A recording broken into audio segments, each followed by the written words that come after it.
We've been talking about dry conditions and cooler conditions for the weekend. Now today we did reach a high right around 77 degrees, but tonight dipping back down into the mid to upper 50s. A cooler night than what we've seen in the last couple of weeks. That's because we're going to start now to begin our slow trend back to cooler temperatures as we head eventually into fall. We're just 7 weekends away from the start of fall, actually in September 22nd, but starting off right now with current conditions, we're seeing at the Huntington Bank camera in downtown Warren, that flag still kind of breezy outside as you can tell, but overall cooler. We're just looking at 62 degrees in downtown Warren.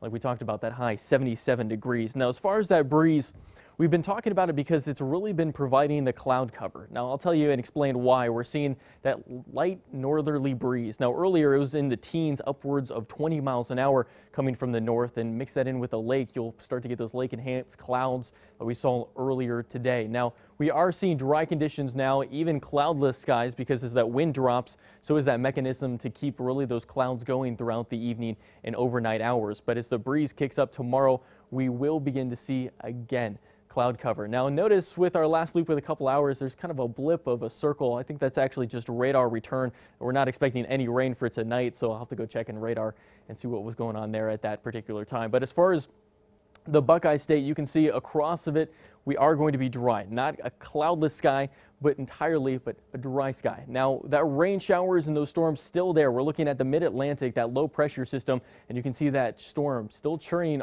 as it moves off to the coast and off the east coast. Now, that low pressure all the way to the cold front we see in the deep south, all those showers and storms firing off. The good news, we are seeing that push down into the south as well. So we're not going to see any of that rain across the east coast. All we're going to see is this high pressure as it moves into the Midwest and into our area. Now that's going to stay not only for the 24 hours in the future, but 48 that we're talking about, 2 days now, even 3 days as we head into Tuesday. Now there is a slight chance for some showers on Tuesday.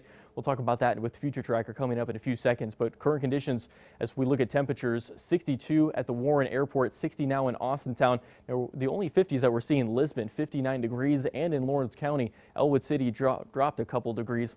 Now 59 as well. Now all of us will drop back down into the mid to upper 50s depending on where the dew points are though. We're seeing 56 as far as our dew point at the airport, which is the official temperature. Now seeing how dew points are a bottom line, our temperatures really can't drop below that. So if our dew points stay at 56 or even higher, that will be our overnight low, and we'll play that out in Future Tracker to show you.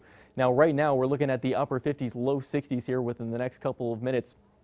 We were talking about lower temperatures. If dew points drop, we could see the low 50s, but I expect dew points to hold on into the mid 50s. So overall, our low tonight just around 57 degrees with mostly clear sky and just a light breeze. It's going to be a nice night, but early if you're heading out, you're going to need that light jacket, especially with those cooler temperatures. But by tomorrow afternoon, highs back into the low 80s, but still mostly sunny skies, not expecting any rain as we head through the later part of this weekend. So overall, high right around 83 degrees, mostly sunny skies, but that breezy conditions will kick those clouds back up, and we'll begin to see that as we head into the end of the weekend. Now, we are going to remain dry even into Monday, Tuesday. There is a 20% chance of an isolated shower even for Wednesday. I do expect, though, most of us are going to be dry those days. Now, we could see just that stray shower, so you might be that person to see that into the afternoon hours, but with current temperatures still into the highs, just into the low to mid 80s, we're going to see those cooler trend at the end of the week, and that's what's really going to fire those showers and storms heading into Thursday and Friday.